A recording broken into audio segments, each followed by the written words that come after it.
Começamos o programa Ponto de Vista, aqui comigo o professor doutor em Sociologia, Helder Maia. Muito obrigado, professor, por ter aceitado o nosso convite. Obrigado, eu que agradeço. A pobreza extrema avançou no Brasil, cresceu 1% em 4 anos. O que justifica um momento como esse sociologicamente?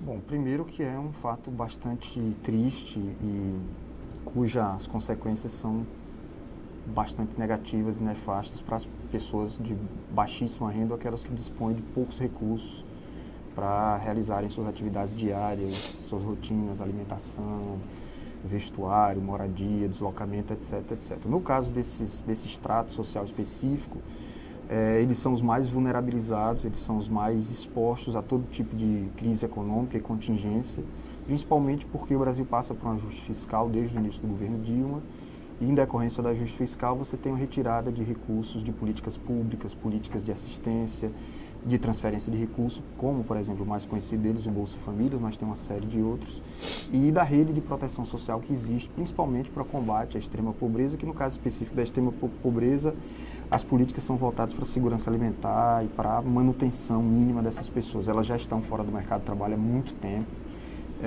porque elas dispõem de poucos recursos, principalmente um grau de escolaridade muito baixo.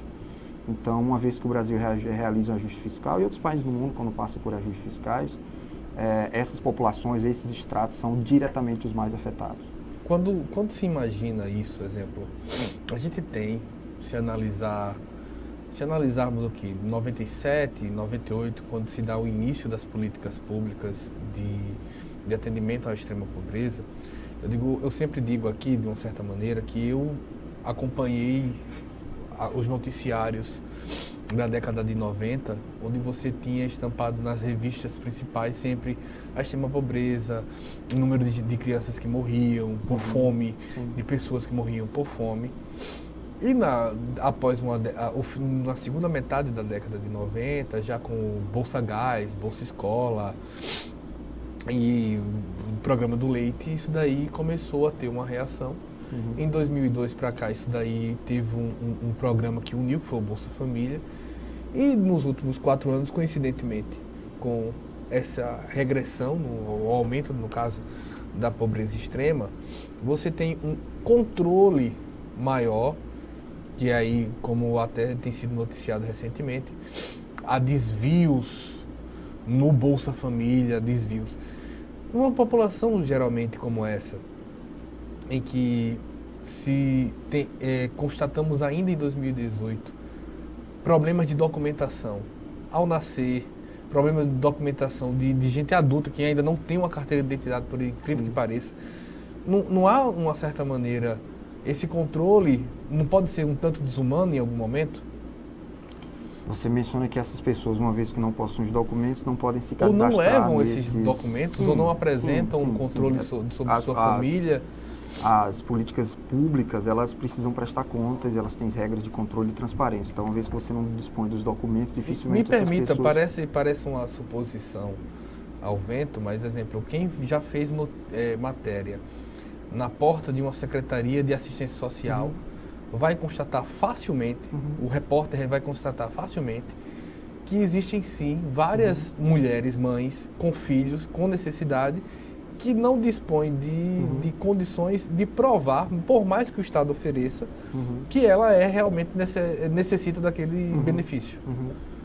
Sim, às vezes esse excesso de controle, ou às vezes esse rigor produz, acentua o problema, mas infelizmente no Brasil, uma vez que essas políticas se expandiram bastante, que houve um cadastro, principalmente por parte das prefeituras, principalmente nos maiores bolsões de pobreza, que é o mundo rural brasileiro, principalmente os estados nordestinos, o semiárido do sertão nordestino, ainda tem muitas famílias e adultos sem cadastros, mas a maioria já dispõe desse cadastro, as prefeituras fazem, incentivam, a retirada do CPF hoje já faz com as crianças a partir de 5 anos, 6 anos, quando a gente própria fala carteira de identidade também. De extrema pobreza, não chegamos a um momento que é estranho, depois de tantos anos, de quase 20 anos de política, ter extrema pobreza? Sim, é estranho. O Brasil saiu do mapa da fome durante décadas, ficou 10 anos fora do mapa da fome, agora retornou.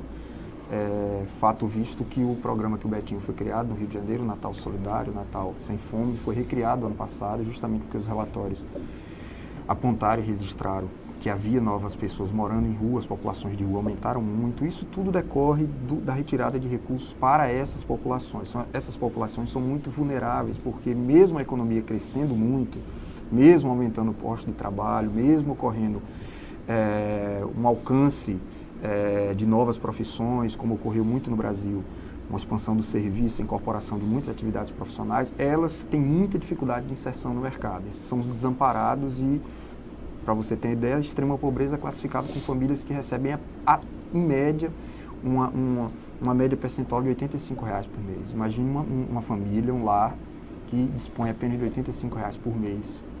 E por que essas pessoas não requerem um benefício? Elas requerem, a maioria delas solicitam. Demora um certo tempo e, mais uma vez, eu repito, houve uma série de cortes por conta do ajuste fiscal, não foi só nisso, em outras dimensões, o exemplo máximo das universidades, 30%, 40% do orçamento, outras áreas sofreram cortes e isso afeta diretamente essas pessoas. Independente de quem foi eleito, o que o próximo presidente tem como desafio para reverter isso? Todos os países do mundo, sem exceção, ou no pós-guerra, ou imediatamente nos anos 60 e 70, todos, sem exceção, países capitalistas, países industrializados, países inclusive governados por partidos mais conservadores ou por partidos de coalizões de direita, todos eles criaram políticas de proteção à vida. Proteção à vida também se insere em políticas de manutenção da existência, e isso passa por combater a fome, combater a extrema pobreza, criar lares. Por exemplo, nos Estados Unidos você tem abrigos, as prefeituras recebem parte dos estados, das unidades federativas e até do governo federal, recursos para criar abrigos públicos. Por quê? Porque você tem, às vezes, crises econômicas muito agudas, como foi em 2008, 2009, parte da população dos Estados Unidos passou a morar na rua. A gente imagina que esses países não têm pobreza, eles têm pobreza.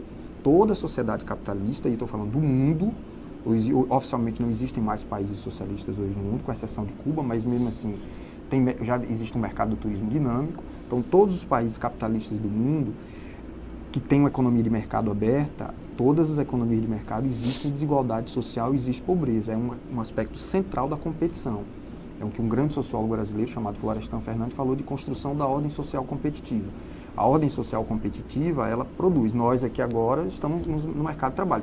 Poderemos não estar daqui 1 ano, 2 anos, 3 anos, dependendo de crises, vicissitudes, etc, etc. Isso acontece, nós estamos expostos a isso. Como outras pessoas mais vulneráveis, como outras pessoas que não têm a escolaridade que nós temos, ou que não tiveram a oportunidade de cursar um curso superior, etc, etc. Alguns países foram muito afetados a partir do início do século, então foram construídas. Nós falamos muito do Bolsa Família aqui, e outros países, por exemplo, no Canadá foi implementado renda mínima. Em alguns países do mundo, na Itália está para criar o renda mínima. O que é o renda mínima? É para parar pessoas na pobreza. Ou que você universalize uma renda que você evite, por exemplo, que as pessoas percam lá, ou que as pessoas fiquem desempregadas durante um longo tempo e elas acabem desestruturando completamente as famílias. Retira da escola, você tem crises de alcoolismo, doenças. O Estado, às vezes, gasta muito mais com doenças públicas decorrendo de grandes crises econômicas e grandes crises financeiras, e às vezes você acaba elevando os custos de saúde pública para tratar de doenças decorrentes disso, depressões, uso abusivo do álcool ou de drogas, etc.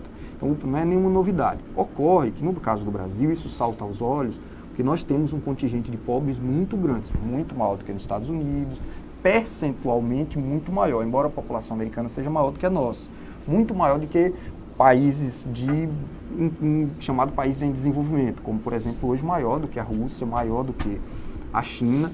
Por quê? Porque nós temos uma pobreza histórica e estrutural que foi acumulando ao longo do tempo. Essa pobreza histórica e estrutural, em momentos de crescimento econômico, como foi durante a ditadura militar, nos anos 60 e 70, houve um crescimento econômico acentuado no Brasil. Nesse momento, houve uma modernização e uma incorporação de trabalhadores de baixa qualificação. Trabalho barato, trabalho de empregadas domésticas, o trabalho de serventes de pedreiro, de jardineiros, de motoristas, de porteiros. Esse é um trabalho que exigia pouca qualificação. Então, houve aí uma mobilidade e uma ascensão social. Por quê? Porque eram pessoas que vieram do nada e passaram a ter uma renda mínima. Naquele momento, era um trabalho barato, por quê? Porque você não poderia, pela Lei de Segurança Nacional, pela a vedação democrática, você não poderia fazer greve, você não poderia se organizar sindicalmente e politicamente. Então, você não poderia lutar por uma melhoria de salarial. Então, o salário mínimo ele cresceu muito pouco ao longo dessas décadas. É curioso, é um enigma brasileiro. Nós crescemos a uma taxa de 12%, 13%, mas a pobreza permaneceu e a desigualdade social permaneceu. Todos os pesquisadores da área de estratificação social, desigualdade social, na sociologia, na economia, chamam isso de grande enigma brasileiro. Melhorou muito. No entanto, a desigualdade não se alterou muito. É o que se chama, a grande frase do Delfim Neto, de que a gente divide o bolo depois que ele crescer. Dividiu-se o bolo que ele crescer, as maiores fatias ficaram com as classes médias e médias altas. Aconteceu nos governos Lula algo semelhante, só que lá, nos governos Lula, aconteceu eles foram acompanhados de políticas de, digamos, transferência de renda. O maior deles, o Bolsa Família. Então, ele identificou o governo Lula, amparado em outros governos federais, em outros governos do mundo, em que uma parte da população dificilmente entraria no mercado de trabalho, que é a máxima de dar o peixe, ensinar a pescar. Dificilmente você iria ensinar essas pessoas a pescar, porque, como você acabou de dizer agora, essas pessoas mal têm documentos, são analfabetas, elas não vão entrar no mercado de trabalho hoje, que é muito competitivo e exige qualificações, não basta mais a graduação, você já tem que ter uma pós-graduação. Então, como essa pobreza histórica nossa é estrutural devido à industrialização tardia, a escravidão durou muito ainda no Brasil, foi tardia, até os anos 20. Portanto, há 100 anos atrás, nós ainda tínhamos reminiscências, impacto da escravidão. Você teve um processo migratório extremamente longo, em que impactou muitas vidas das famílias. Muitas famílias se desestruturaram, porque os pais iam para o centro-sul do país e abandonavam as famílias aqui. Isso era muito comum, e lá constituía outra família. O próprio Lula teve esse episódio, que o pai dele constituiu outra família lá, enfim. Isso é recorrente. História de muitas gerações, história de muitas famílias. Esses aspectos todos geraram uma pobreza no Brasil que dificilmente nós vamos zerar com isso, principalmente a extrema pobreza. Então, existe um critério de classificação da extrema pobreza e um critério de classificação da pobreza. A pobreza, a linha de pobreza, existem vários critérios. O critério convencional, o critério da ONU, que é uma renda diária em média de 5,5 dólares. Então, pobreza, linha de pobreza, não é extrema pobreza. A extrema pobreza é a necessidade, é uma calamidade, é a ausência total de recursos, são famílias que realizam apenas uma refeição por dia, que moram em condições praticamente inumanas, insalubres. A pobreza não. A pobreza, você multiplicando 5 dólares pela cotação de hoje, daria R$550 por mês. Isso é muito pouco ainda, permanecendo muito pouco, porque é um pouco mais da metade de um salário mínimo. Lembrando que é para uma família, né? Exato. Para você ter uma ideia, 46% da população de Alagoas está na linha da pobreza. 46% da população de Alagoas. Significa o quê? 46% de indivíduos, os indivíduos, o que significa mais ou menos, seria... Alagoas tem 3.300.000 habitantes, seria em torno de 1 milhão, 1.100.000 alagoanos, uma Maceió, que vivem, as famílias, pode ser um indivíduo, ele pode ser casado, ele pode ter 2, 3 filhos. A média é que, o IBGE calcula pelo lar, por isso que é família, é que essas famílias sobrevivem, passam com R$550 a R$600. 46% da população alagoana. Por isso que Alagoas é um estado que tem tanta dificuldade de alavancagem de crescimento econômico. Porque essas pessoas estão no mercado de consumo, mas consomem o básico. Basicamente, fundamentalmente alimentos. Por isso, quando a taxa de inflação aumenta, eles são diretamente os prejudicados, porque o repasse dos preços para alimentação é imediato. Então, 80%, 90% da renda dessas pessoas é para comprar o feijão, a farinha, o arroz. Eu estou aqui com o professor Helder Maia, ele é professor doutor em Sociologia. Vamos continuar a nossa conversa, mas antes, vamos para um breve intervalo. A gente volta já.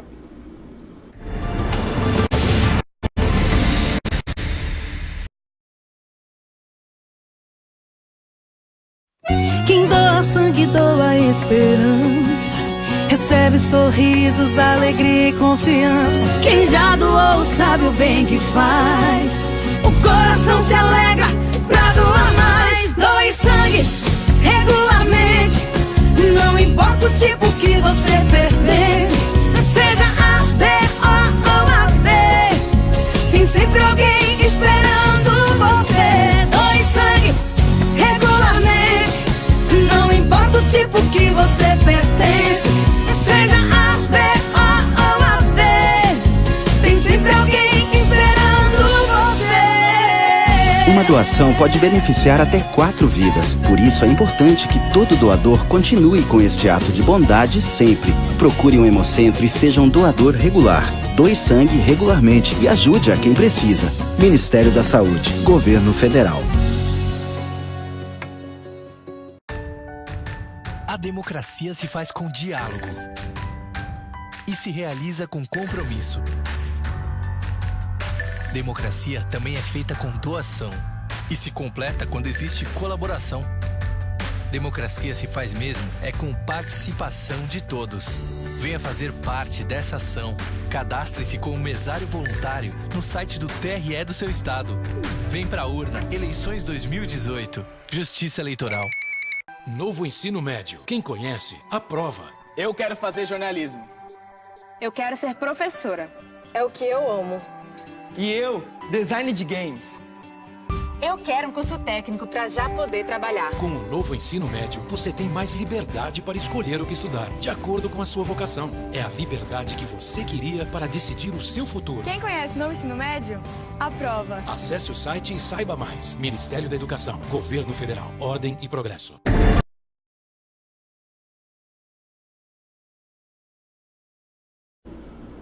Voltamos com o programa Ponto de Vista. Eu estou aqui com Helder Maia, professor doutor em Sociologia. A gente fala aqui do aumento da pobreza, análise desse sentido, principalmente no Nordeste. Durante esses últimos anos também, além do aumento da pobreza, também registrou, e até, na verdade, quando a pobreza não estava aumentando, se registrou um aumento da violência. É um tema central, está em qualquer discussão nacional, de projeto de país. Tem alicerçado algumas campanhas, inclusive, em todos os estados e nacionalmente. Sim. Qual a relação que pode ser construída, e se pode ser construída, entre desigualdade social e violência? Dificilmente os países muito desiguais, como é o Brasil é um dos países mais desiguais do mundo, existem aferidores que constatam isso, como o índice de Gini, o IDH. Nós somos um dos países mais desiguais do mundo, embora isso tenha sido reduzido na longa série histórica, se você compara os dados dos anos 50, 60 para cá, a desigualdade ela reduziu em algumas regiões bastante, mas dificilmente um país muito desigual ele também não é um país violento. A maioria dos países desiguais, a maioria dos países que tem uma distribuição muito desigual de recursos socioeconômicos, de renda, de chances de ascensão social. O que são chances de ascensão social? É o acesso a ocupações que pagam mais e melhor. O acesso às ocupações que pagam mais e melhor exige escolaridade maior. Então, existem 2 grandes recursos nas sociedades contemporâneas. Escolarização formal e os recursos econômicos. Os 2 se combinam, os 2 se alimentam mutuamente. Então, as famílias investem nisso. As famílias que detêm mais recursos, elas investem nos filhos matriculando nas melhores escolas e tendo os recursos econômicos disponíveis. Acesso à internet, acesso a livros, acesso a lazer, acesso a atividades de entretenimento, ao bem-estar de modo geral, cursos de inglês, natação, esportes, porque isso faz um bem-estar, produz um bem-estar para o corpo. Então você aprende mais quando você tem práticas esportivas, estimula mais a capacidade neuromental, neurofisiológica, etc. A violência está associada. Ela é uma relação direta, mas o efeito de causalidade às vezes passa por outras mediações. Vou dar um exemplo bem claro. O Brasil cresceu bastante economicamente e reduziu a sua desigualdade social entre 2004 e 2014. Então foi uma década de crescimento relativamente alto e redução da desigualdade. No entanto, a violência urbana em algumas regiões aumentou. Sim. Então ela poderia reduzir. Virou uma epidemia. Virou epidemia. Ela poderia, a princípio, reduzir. No entanto, ela não reduziu. Em algumas regiões ela aumentou. Por que ela aumentou? Porque com o aumento da renda, com o aumento do acesso a determinados recursos, você também passa a consumir outros produtos, outros bens, e aquilo gera, em cidades marcadas por uma desigualdade ou por um apartheid geográfico muito forte, Maceió é uma cidade assim. Em que você tem índices destoantes. Destoantes, exatamente. E as regiões mais abastadas, com maior poder de renda e poder aquisitivo, o Tridente, Ponta Verde, Pajuçara e Jatiuca, até insere também até o Farol aí, os índices de violência urbana são muito reduzidos. No entanto, essas regiões têm o IDH superior a países nórdicos. Você tem uma ideia, existe o IDHM de Maceió e ele é esquadrinhado por zonas da cidade. Você pega o IDHM, a mancha do IDHM na Ponta Verde, Pajuçara e Jatiuca, ele é superior ao IDH da Noruega, da Suécia. No entanto, se você vai para a região mais alta da cidade, os vales, as grotas, esse IDH se compara aos IDHs africanos. É o que um grande economista nos anos 80, Ademar Bracha, chamava de Belíndia. O Brasil é uma Belíndia, uma combinação de Bélgica e de Índia. Então, existe a Bélgica, que é o Leblon, que é a Vieira Solto, que é a Avenida Paulista, e existe a Índia, que é a zona leste de São Paulo, que é a Baixada Fluminense. Toda região tem sua Belíndia, toda cidade tem sua Belíndia. Maceió tem a sua Bélgica e tem a sua Índia. A desigualdade, ela potencializa aspectos da violência, o furto, o roubo, a mão armada, e isso desemboca no latrocínio, no homicídio, mas também aumentou muito o consumo de drogas quando você aumentou a renda. Então, jovens, adultos jovens que passaram a experimentar novos entorpecentes, e isso alimenta mercado. Só existem mercados de entorpecente e droga que existem consumidores. Por isso que alguns países do mundo têm legalizado. Ontem o Canadá aprovou a legalização do uso recreativo da maconha. Essas discussões em época de campanha são levadas por uma discussão muito moralista, muito passional, as pessoas refletem pouco, o calor da hora, as paixões atrapalham muito as análises. Mas o pesquisador tem que se conter, porque ele oferece um serviço para a sociedade, ele esclarece, ele trabalha com isso, ele precisa dar os dados na maior frieza, e muitos em países onde foram legalizados a maconha como uso recreativo, a violência de alguns índices de violência ligada a algumas práticas se reduziu, principalmente os mercados ilícitos. É o que alguns sociólogos chamam. Para participar de uma certa maneira, na questão da legalização das drogas, que tem sido pauta também no Brasil o tempo inteiro, maciçamente nas discussões, e a ponto de que, até correntes que são favoráveis à legalização deram uma recuada no momento da discussão. Porque você às vezes é acusado de usuário, etc. Mas assim, você tem dois dados, eu peguei nesse sentido para a discussão. Um exemplo, você tem nos Estados Unidos, um estado da Califórnia, porque nos Estados Unidos não é nacional, né? Sim, a legislação estadual. Em que você tem uma redução de 15% na violência, e você tem no Uruguai, que aumentou em 40%. Não está ainda muito cedo assim para se chegar à conclusão. Você vê duas situações muito distintas. Os Estados Unidos apontam para esses 15% na Califórnia diante de uma repressão da polícia também ao narcotráfico. O Uruguai justifica que o aumento se dá porque também parte dos narcotraficantes estão entrando no mercado, se legalizando e brigando de uma certa maneira. Constituindo empresas, brigando por isso.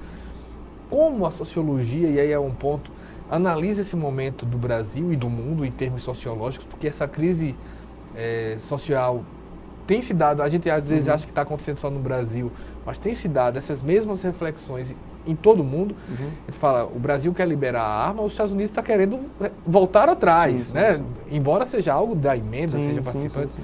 Os Estados Unidos discute em vários estados a legalização da droga, o Canadá já fez, o Brasil tenta proibir. A sociologia hoje, de certa maneira, está ali assistindo, ela é uma legista ou ela pode usar de um exercício de futurologia? Não, os pesquisadores fornecem dados, análise, existe uma fortuna teórica, empírica. No Brasil existe uma tradição muito forte de estudos de violência urbana, hoje é uma área de interesse muito forte. O primeiro aspecto diferente dos laboratórios, diferente dos lugares onde se faz pesquisas com reagentes, com substâncias químicas, a sociedade não é um laboratório. Na sociedade a gente não controla as variáveis. No laboratório a gente controla as variáveis. O produto pode até derramar e queimar o chão, produzir um dano à saúde do pesquisador, mas ele tem quase pleno controle daquilo, porque ele vai acumulando experiência. O Brasil é muito diferente do Canadá, que é muito diferente do Uruguai, que é muito diferente da Argentina. Então a gente não pode dizer o que vai acontecer. A gente pode dizer, como você mencionou, o que acontece.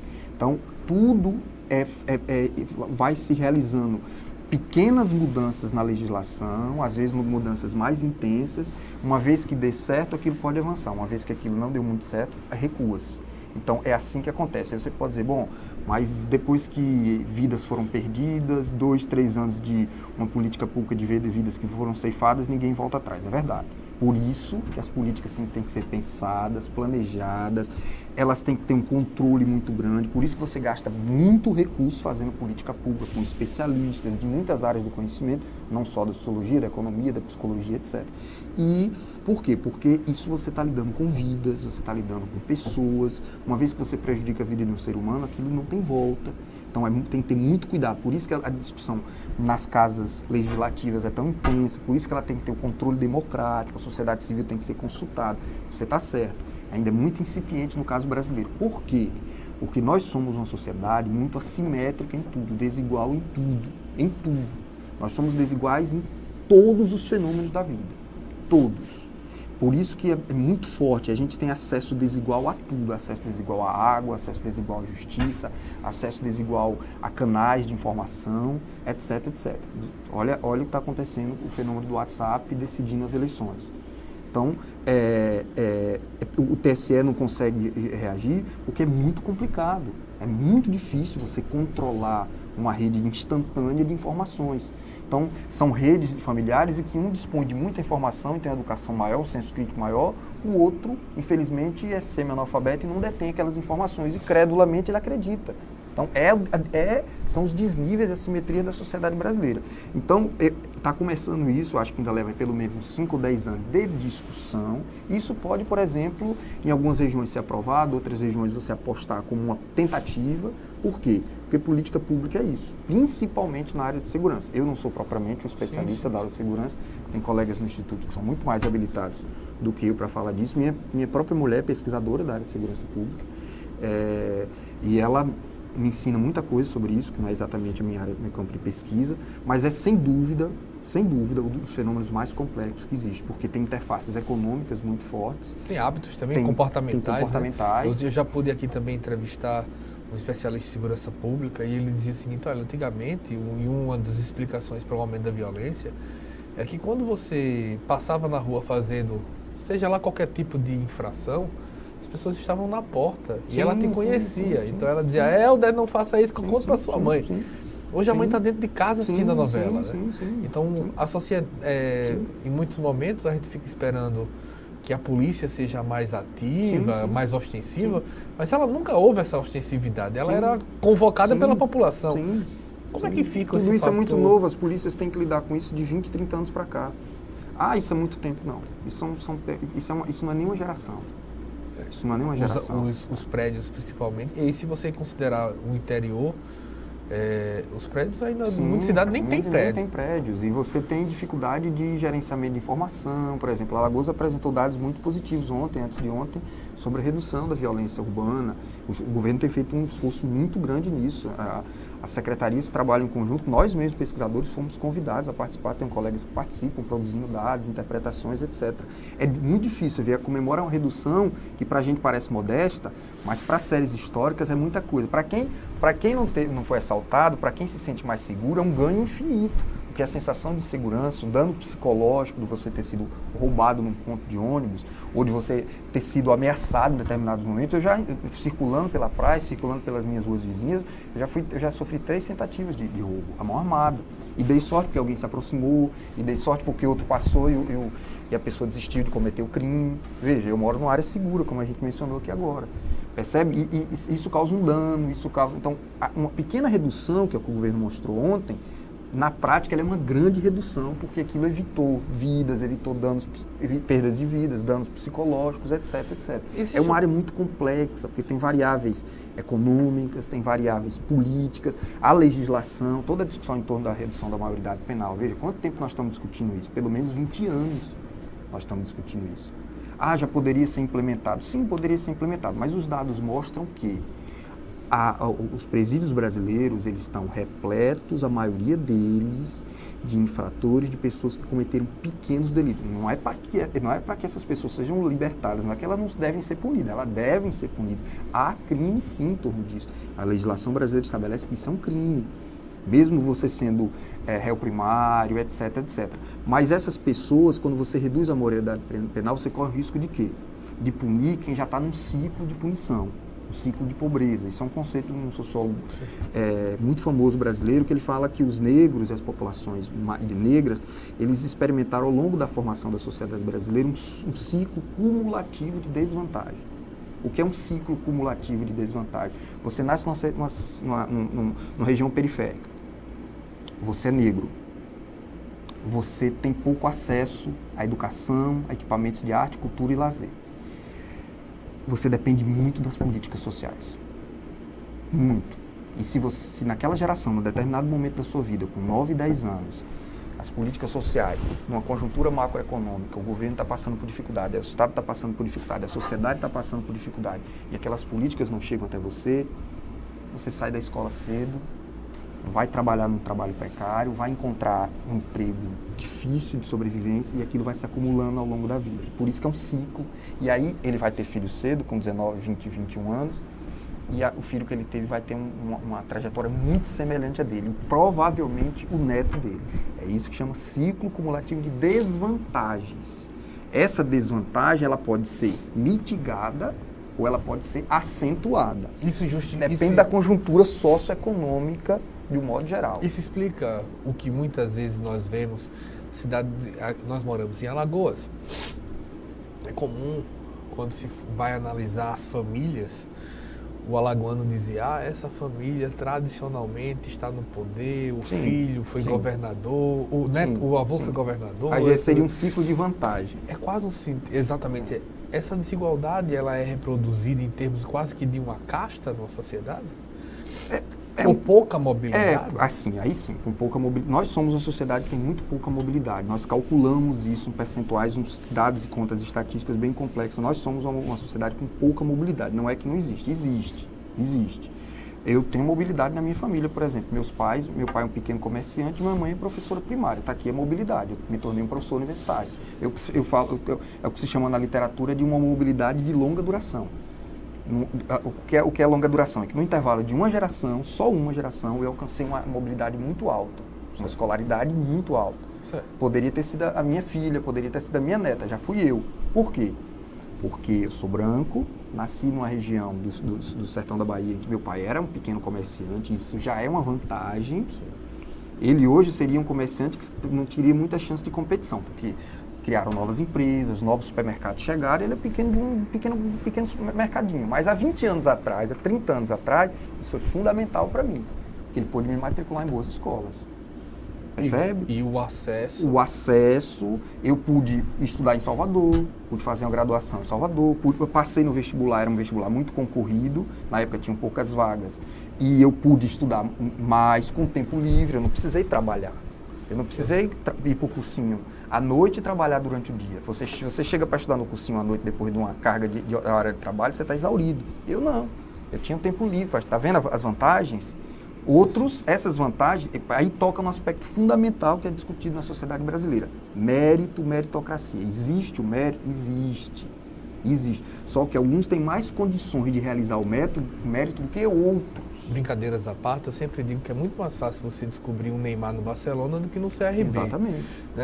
As condições de desenvolvimento do território. O Neymar é coberto de mérito, um talento extraordinário, sim. As contas do Neymar não ficaram pelo caminho. Ninguém está negando que o grande empresário se tornou um grande empresário, porque ele trabalhou muito, foi empreendedor, teve ideias muito capazes, foi muito criativo e se tornou um grande empresário. Não.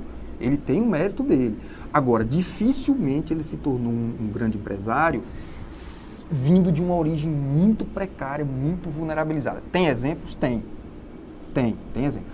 Mas não é a regularidade social.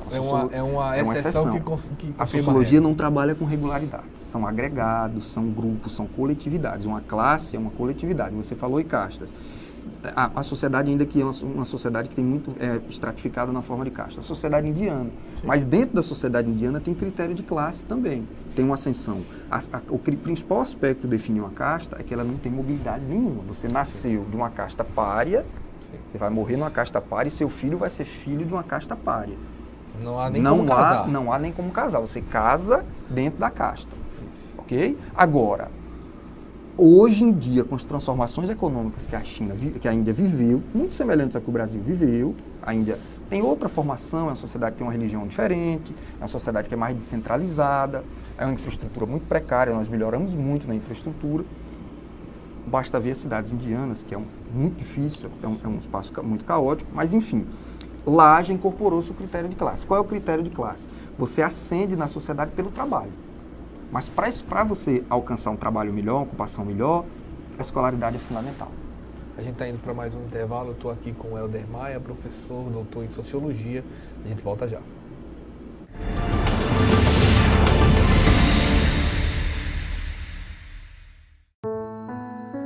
Ter uma carreira na Espanha, para um garoto pobre como eu, só seria possível se fosse jogador de futebol. Eu nasci numa comunidade pobre, no subúrbio de Olinda. No começo, eu tinha vergonha de falar que meu pai vendia pipoca. Hoje, eu tenho orgulho disso. Ele se esforçou o máximo para a gente estudar na escola por muito tempo. O que eu tenho hoje na Espanha foi porque eu entrei na escola de tempo integral. Foi lá que eu descobri que eu poderia realizar meus sonhos, que eu poderia fazer uma faculdade. Hoje eu tô lá na Espanha, né? Acabei a faculdade, sou engenheiro atualmente, foi tipo... consegui chegar. E hoje eu tô aqui de volta, depois de 10 anos, mais ou menos, e fazer uma surpresa para meus pais. Surpresa, né? Matar a saudade, agradecer tudo que eles fizeram por mim. O Ministério da Educação criou 500 mil novas vagas para as escolas em tempo integral de ensino médio em todo o país. Mais oportunidades para mais brasileiros. E a escola do tempo integral mudou minha vida. Mudou muito minha vida. Ministério da Educação, Governo Federal, Ordem e Progresso.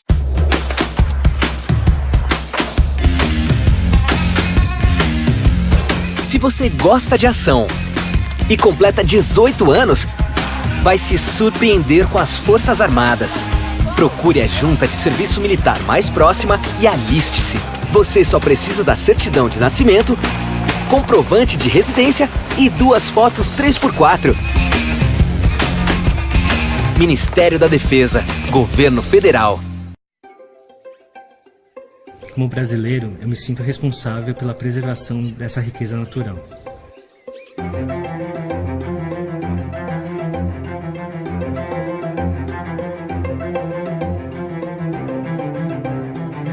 Fiquei sabendo sobre os corais da Amazônia por meio de uma ação de comunicação que o Greenpeace fez, falando sobre a descoberta desses corais super raros e também sobre a ameaça que eles estavam enfrentando, né? Então foi aí que eu assinei a petição e aí estou acompanhando até hoje o desenrolar dessas ações, né? O que me motiva a fazer parte do Greenpeace, em primeiro lugar, a questão da proteção ambiental, em segundo, porque eu confio muito no Greenpeace, eu acredito muito no impacto do trabalho da organização. Uma imagem que vem bem forte na minha cabeça foi aquela ação no Cristo Redentor e também da ação contra a caça de baleias. Eu sou contra a ação das petrolíferas por conta do grande risco de um desastre ambiental, causando a morte dos corais e também um impacto em toda a população que sobrevive por meio da pesca ou do turismo naquela região. Eu e mais 1.700.000 pessoas já assinamos a petição, mas precisamos que mais pessoas se envolvam com essa campanha, para que essa ameaça deixe de existir completamente. Eu sou Victor Teramoto, doador, e também defendo os corais da Amazônia. Venha com a gente, somos Greenpeace. A expectativa de vida no Brasil está crescendo. Você pode escolher entre ficar parado ou viver uma vida longa e proveitosa. Abandone vícios que fazem mal à sua saúde e apoie-se em práticas saudáveis. Você vai descobrir que pode ir muito mais longe. Envelhecimento ativo. A gente apoia essa ideia. Santa Casa de Misericórdia de Maceió, em defesa da vida.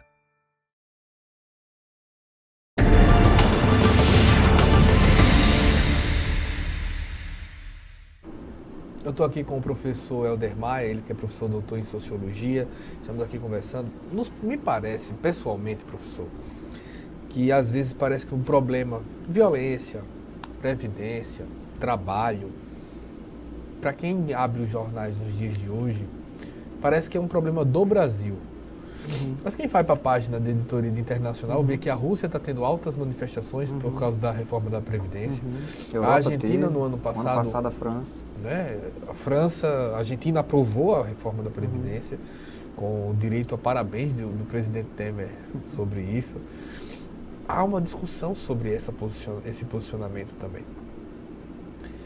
para o Brasil, no momento em que se fala que, é claro que há grandes discordâncias sobre esse tema, mas que a Previdência seria impagável, é um déficit, é um peso.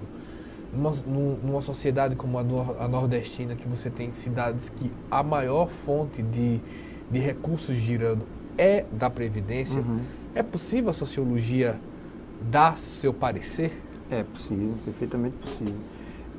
A Previdência é uma garantia que basicamente já passou a existir, ser universalizada no pós-guerra. Porque os estados se convenceram, os governos daquele estado, inclusive não são governos de esquerda, nem socialistas não, governos mais liberais, mais conservadores. Aquilo foi consagrado e definido como um direito. O direito a você ter uma proteção após o período de trabalho, após o período da vida ativa de trabalho. Nós, daqui a 30 anos. Esse direito, ele é caro. Ele não é um direito barato, ele é caro. Por que ele é caro? Porque existe uma expansão demográfica do mundo. Uma vez que as sociedades envelhecem, a média expectativa de vida do Brasil cresceu nos últimos 30 anos mais de 10 anos. Então, a nossa população hoje, ela vai chegar em 2030 um contingente muito maior de senhores, senhoras, idosos, idosas, muito maior do que hoje. Nossa geração, daqui a 30 anos. Seremos nós que vamos estar gozando desse direito e sendo remunerado pelo... Isso é um pilar do estado de bem-estar social. Isso é um pilar central do estado de bem-estar social. Assim como é a saúde pública gratuita e de qualidade, assim como é a educação pública gratuita e de qualidade. Em alguns países, esses serviços são muito bons. A saúde pública, a educação pública e o amparo da Previdência Social. No Brasil, a Previdência presta bons serviços. Nós temos uma série de ganhos em razão da Previdência, de conquistas em razão da Previdência. Há muitos privilégios, claro, algumas camadas têm mais privilégios do que outras. Por exemplo, os servidores públicos federais, servidores civis, muitos colegas não vão gostar do que eu vou falar aqui agora, mas os servidores civis, eles tinham uma aposentadoria integral quando se aposentavam, que eram muito diferente da iniciativa privada dos seletistas. Os seletistas se aposentam no máximo com 4.750. A Dilma aprovou o fim da aposentadoria integral. Então, todos os servidores civis federais que entraram de 2012 para cá, eles só podem se aposentar com o mesmo teto do seletista, do demais regime de previdência. Então, se ele quiser se aposentar e ter 10 mil, 20 mil, ele vai ter que pagar uma previdência privada. O máximo que ele pode receber é 4.750. Uma sociedade que, dados também dessa semana, sociedade que tem menos filhos, ou não tem em alguns casos, né? O Brasil caiu de 6 na década de 60 para 1,7. Né? E o envelhecimento natural, esse aumento da expectativa, graças a Deus, né? Então, nesse sentido... Isso vira um problema fiscal severo. Os países têm problemas fiscais. O que é o problema fiscal? A dificuldade de arrecadar para fazer frente às despesas correntes. Nós, diferente desses outros países, França, principalmente os países da Europa Ocidental, eles têm bom serviço de educação e saúde. Nós temos bom serviço de educação apenas uma dinâmica. Por exemplo, a Universidade Pública Brasileira é muito boa. Ela presta um excelente serviço de qualidade de pesquisa, de produção de conhecimento, de geração de patentes, de inovação, de desenvolvimento econômico. Ela tem excelente serviço, universidades públicas, estaduais e federais. Já o nosso ensino médio é um ensino médio ruim, tem dificuldade para alcançar índice. Teve a nota do IDEB, agora Alagoas cresceu depois de um esforço gigantesco por parte do governo, etc. E cresceu, felizmente, mas ainda temos dificuldades na nota do IDEB do ensino fundamental, etc. Isso se estende para o país todo. No ensino médio, as crianças terminam, os adolescentes, sem conseguir fazer operações básicas de matemática, escrever um texto, interpretar um texto. Pois bem, pior ainda mais quando a educação é de atribuição dos municípios. Pior ainda mais. No caso da educação, no caso da saúde, os 20 anos ou 30 anos do SUS ajudou muito. Nós já tivemos um SUS muito mais precário. Nós temos hoje serviços bons, claro, poderia ser melhor, mas nós temos serviços bons. Eu já fui atendido em posto de saúde aqui em Maceió. Você fica aflito, você fica tenso, porque é um serviço que é precário, mas se você compara com o passado, quando você está com a dor, quando você está passando mal, você não quer comparar com o passado, você quer que sua dor seja sanada, porque você está com sofrimento agudo. Mas passado o susto, depois quando você compara os dados, você vê que melhorou 10, 20 anos, a gestão vai se aprimorando. Agora, não adianta, gera um desespero quando nós pensamos que os problemas são muito complexos e eles não se resolvem da noite para o dia, gera. A gente quer soluções imediatas, a gente quer soluções para agora. Eu estou desempregado agora, eu estou passando mal agora, eu tenho uma filha que está numa escola ruim agora. Gera uma angústia, um desespero, gera. Por quê? Porque o Brasil tem 4, 5 anos de uma crise institucional severa, de uma crise econômica aguda. Então nós ficamos num impasse, nos dilemas estruturais. Viver em sociedade é conviver com dilemas e impasses estruturais. Eu tenho também um amigo que ele dizia o seguinte, olha, mudou também a expectativa do que o brasileiro quer. Eu digo isso, eu lembro do episódio pessoal, que ele dizia o seguinte, acho que eu não vou ter o segundo filho, como é que eu vou pagar a escola? E ele dizia, olha, é um pensamento de classe média, porque antigamente você não pensava no pagamento da escola. Matriculava no ensino público e vamos ver o que vai ser. E vamos ver. Então, de uma certa maneira, até em comparação com a Europa, o pai de família da Europa, ele tem outras razões para não ter filho. Não é a preocupação de tipo, onde eu vou botar a escola, onde eu vou botar minha saúde. O que mudou em termos de consumo e expectativas desse brasileiro? Sim, nós tivemos uma ascensão, uma mobilidade muito forte pela via do consumo, nós financiamos, foi uma política econômica que deu certo em algum momento, depois ela fracassou, como muitas políticas econômicas. De fato, houve um erro ali de correção, um atraso de interpretação, há interesses políticos, eleitorais, não tenha dúvida disso. Muitos economistas dizem que, por exemplo, você protelou demais o incentivo ao consumo, hoje nós temos um grau de endividamento das famílias muito elevado, mas ele deu certo durante um momento. Por quê? Porque a sociedade brasileira consumia muito pouco. Então, 3 aspectos foram fundamentais: a valorização do salário mínimo, o aumento do emprego, nós tivemos um aumento acentuado do emprego e o acesso ao crédito. Nós tínhamos muito pouca dificuldade de acesso ao crédito. O acesso ao crédito no Brasil, ele representava 21% do PIB. Era extorsivo também. Hoje ele ainda continua alguns bancos. Hoje ele representa 42% do PIB. Você tem acesso ao crédito, você tem o crédito consignado. Essas famílias, você agora mencionou que vivem na aposentadoria rural, elas podem ter o crédito consignado.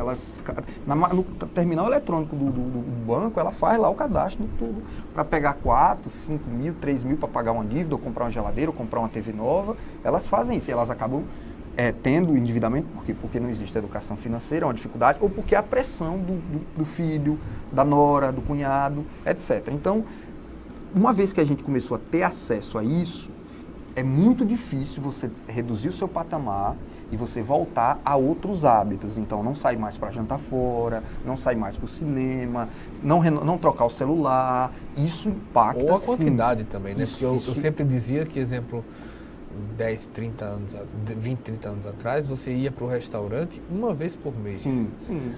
Hoje você tem um hábito, inclusive, de alguns que trabalham todos os dias. Sim. Isso gera uma frustração muito grande, uma impaciência muito forte. Com quem? Com os chamados profissionais da decisão. Quem são os profissionais da decisão? Os políticos. Os políticos são os profissionais das decisões. Alguns são mais competentes em tomar medidas e construir alternativas, outros são menos. Alguns partidos são mais eficazes, em alguns momentos, outros são menos. Então, isso gera uma impaciência muito. Imagine que gera no pesquisador, que sabe da dificuldade disso. Agora, imagine na pessoa que não pesquisa isso, na pessoa que não tem conhecimento muito aprofundado sobre isso. Isso gera revolta.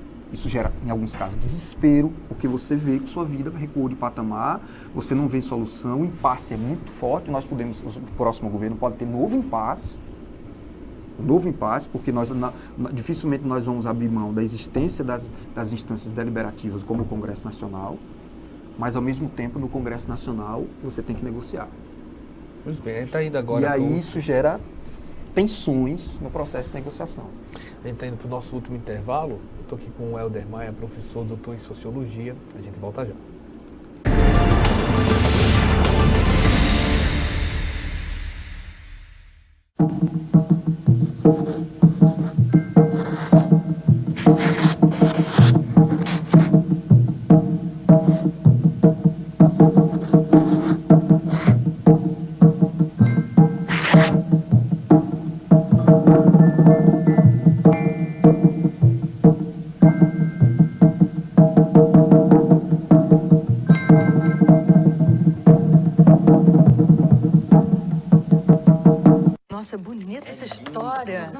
gente poder fazer uma história brasileira. Poder filmar o Brasil. Poder emocionar as pessoas com uma história assim. E um país jovem que vai se conhecendo também através dos seus filmes, né? Acho que a gente O público consegue perceber a qualidade das produções nas diversas telas, né? Não é só a tela do cinema também. Né? Tem as séries que chegam a qualquer lugar. A gente produz praticamente mais de uma centena de filmes no Brasil, de vários gêneros diferentes. Audiovisual brasileiro, grande como o Brasil. Assista, recomende, valorize o que é seu. Ancine e Governo Federal. A senhora me viu. Eu sou negro. Atravessou a rua. Você é bandido. E do outro lado eu olhei, tinha 2 rapazes brancos e ela foi assaltada. Eu estava no ônibus com meu ex-marido, que é branco. Teve uma blitz. Eu, a única mulher negra, fui a única a ser revistada. Eu nunca fui parado numa blitz. Onde você guarda o seu racismo? Não guarde, jogue fora.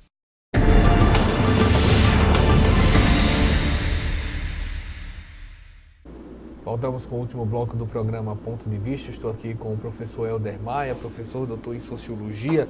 Professor, nesse contexto, como a pesquisa, como a universidade tem sentido os efeitos do momento atual? A universidade está atravessada por todas essas tensões. Os professores, estudantes, pesquisadores, técnicos são parte da vida social, eles estão frequentando, eles vivem isso, são eleitores, são consumidores, são cidadãos. São 3 aspectos que impactaram muito a universidade. A recessão e o ajuste fiscal brasileiro, isso retirou recursos, isso impacta na produção de conhecimento, isso impacta na geração de inovação, isso impacta na formação de novos serviços, de competência, de capacidades. O segundo aspecto é que a universidade ela é um centro de produção de alternativas. A universidade ela tem contribuído com a sociedade em diversas dimensões, não só porque ela forma profissionais qualificados, médicos, advogados, pesquisadores, engenheiros, arquitetos, não só por isso, mas porque ela gera um conhecimento que pode se converter em soluções, em políticas públicas. A gente, às vezes, isso não está claro, às vezes isso é muito diluído, porque na vida social é assim, às vezes você tem que fazer muito propaganda e comercial de si para as pessoas saberem o que você está realizando. Mas a universidade não é uma corporação, ela não é uma empresa, então ela às vezes não faz tanta propaganda de si, não tem verba de marketing. Perfeito, exatamente isso. Mas ela ajuda muito, por exemplo, a diagnosticar uma série de serviços de saúde pública, você falou de segurança pública, uma série de indicadores que a gente produz para construir políticas. Algumas dessas políticas são mais bem-sucedidas do que outras, né? A gente não é mágico, a gente não tem solução de estalar os dedos e as coisas, não. E às vezes não é acessado como devia, né? Exatamente. Mas ela é fundamental. Com a tensão, com a crise, com o impacto da eleição, os ânimos estão muito exaltados, a gente sente isso muito forte, a gente há um clima de ansiedade, há um clima de aflição, imagino que no país inteiro. E o terceiro aspecto é que ela é um sustentáculo do processo democrático brasileiro. A universidade ela vive nisso. Tudo na universidade é decidido em instâncias maiores, tudo é compartilhado, a gente não pode tomar decisões autocráticas. Isso é muito bom para a educação e formação política brasileira. Conviver com o contraditório, opiniões divergentes. Eu tenho estudantes que são estudantes de alas muito progressistas, eu tenho estudantes mais conservadores, eu tenho colegas meus que são um pouco mais conservadores, outros estudantes que defendem a agenda diferente da que eu defendo, mas você aprende, isso é o contraditório, isso forma um ambiente de pacificação, de aceitar e conviver com isso. A universidade, ela fornece isso, ela expande esses valores, essas práticas para a sociedade civil, porque você passou pela universidade e está na sua vida profissional, e você aprendeu um pouco disso na universidade, você incorporou um pouco disso na universidade. Então você passa pela universidade, mas a universidade está dentro de você, ela ficou dentro de você e ela permanece lá. Ela vai se aprimorando, ela não é perfeita, ela tem erros, claro, ela como toda e qualquer instituição, mas ela aprimora isso. A universidade sofreu muito durante os períodos autoritários, por quê? Porque você interrompe essa vida da discussão, da reflexão, que é o processo pedagógico, o ensinamento, você aprende muito com os estudantes, você aprende com as pessoas que estão ali do seu lado, um faxineiro, a moça da limpeza, às vezes muito mais do que você aprende numa discussão teórica com um colega. Isso é você se permitir conviver com tanta diferença, diversidade. E as políticas culturais, como é que você tem visto isso? Recuaram bastante. O Brasil tem uma frente das políticas culturais que recuaram bastante, porque os recursos do Ministério da Cultura e de outros organismos estaduais e municipais arrefeceu. Mas existem setores muito estratégicos, como a economia criativa, os mercados culturais, a economia do turismo. Essa tem tido investimentos, embora também tenha diminuído, mas não nos patamares dos outros, e isso é uma estratégia. Os países hoje você falou do Canadá, da França, esses países investem muito nesses segmentos, mercado do audiovisual, mercado de games, porque isso tem impactos em cadeias produtivas e dinamiza as economias locais. Isso gera muito emprego, empregos muito qualificados, com renda maior, e produz muito consumo. Esses profissionais são profissionais que costumam consumir muito. Alagoas tem os índices de expansão do turismo têm sido muito animadores. Alagoas tem apresentado um crescimento turístico muito forte. É bastante visível isso. O mês de julho eu fiquei impressionado como a cidade recebeu turistas, uma baixa temporada. Felizmente a gente tem praias lindas e um sol ardente o ano todo, e os turistas vêm. Eu moro aqui já há 10 anos e eu não tinha visto um julho com tanto turistas frequentando, circulando nos espaços que eu estava. Então, isso é um dado bastante animador. Quando a gente analisa todos esses fatores, até na parte da cultura, qual o caminho que pode ser discutido em termos do incentivo público e dos incentivos fiscais? O Brasil hoje é muito difícil, pela gravidade da crise fiscal, dar incentivos fiscais, muito difícil. Então, os estados Alagoas passou por um momento melhor porque refinanciou a dívida, e isso deu margem de investimento ao governo. Foi aprovada agora uma lei estadual, finalmente foi aprovada a lei estadual de incentivo à cultura. Ela fornece alguns incentivos, mas você, por estudos técnicos e construção de indicadores, aquele incentivo ele volta. Porque aquilo volta na forma de serviço, na forma de geração de eventos. As empresas, elas deixam de pagar uma quantidade X em um determinado imposto estadual, ICMS, por exemplo, mas aquilo volta numa cadeia de valor, que é difícil calcular, porque existe um conjunto de serviços que você precisa organizar e tabular. Esses dados só vão aparecer daqui a 2, 3 anos, quando a lei se consolidar. Mas tem sido muito difícil pela via da isenção fiscal. Muito difícil. Por quê? Porque você não tem margem para recuar. Você está com uma corda aqui, então você não tem margem para recuar. Então, mas tem outras políticas que não passam pela isenção fiscal. Por exemplo, existe um fundo hoje, que é o fundo FSA, o Fundo para o Cinema, para o Audiovisual Brasileiro, Fundo Setorial do Audiovisual Brasileiro, que está dinamizando esse setor da economia. Agora mesmo tem um edital, provavelmente Alagoas vai participar, e isso tem sido uma frente de geração de empregos, principalmente do pessoal mais jovem, da garotada que sai do ensino técnico e consegue virar um roteirista, consegue virar um gamer, ele participa do processo criativo disso. Então, há nichos hoje no Nordeste crescendo muito. O Porto Digital de Pernambuco hoje tem empresas de games, é o terceiro lugar hoje onde você tem mais número de empresas de games no Brasil e na América Latina. Isso. Tá? E tem muitos estudantes alagoanos que vão para o Porto Digital e acabam ficando em Recife, acabam morando lá, fazendo carreira e atividades profissionais lá, porque às vezes aqui não tem incentivo. Então, hoje já existe. A Fundação de Amparo à Pesquisa tem incentivado isso, a Secretaria de Turismo e Desenvolvimento Econômico tem atentado para essa via de crescimento, via recursos federais, que a maioria desses recursos são federais. Pois bem, Helder Maia, professor doutor em Sociologia, eu queria dar a você as considerações finais. A gente falou aqui da erradicação da pobreza, da questão do consumo, da questão da violência. Qual a nossa sociedade de hoje? É uma sociedade muito complexa. Espero que o brasileiro possa conviver com a diferença. As eleições estão aí às portas. Uma vez passadas eleições, tomara, vamos fazer votos de que o país possa serenar os ânimos, que a tensão mitigue, porque a tensão e a violência política não é boa. Contraditória, discussão, nós estamos aqui numa casa legislativa, a sociedade civil participa, a TV é pública, é uma TV legislativa, é tão informativa, tão instrutiva, e isso é um ganho civilizatório, sem dúvidas, sem patamar. Não há culpados nisso, nem há punidos nisso, não adianta culpar e nem criminalizar o outro, porque a gente sempre, como diz o Sartre, o inferno são os outros, nós também temos culpa nisso, mas eu acho que se desarmarem os espíritos, independente de quem vence a eleição, eu acho que se desarmarem os espíritos é possível, nesses 4 anos, pelo menos, se não tiver grandes conquistas econômicas e sociais, pelo menos, a gente consolidar a nossa democracia. A democracia não é um ganho eterno. Ela se fragiliza, ela se vulnerabiliza como tudo na vida. Hoje existem instituições, amanhã pode não existir. Obrigado, professor. Quero agradecer também a você pela audiência. Espero uma próxima oportunidade. Até mais. Obrigado.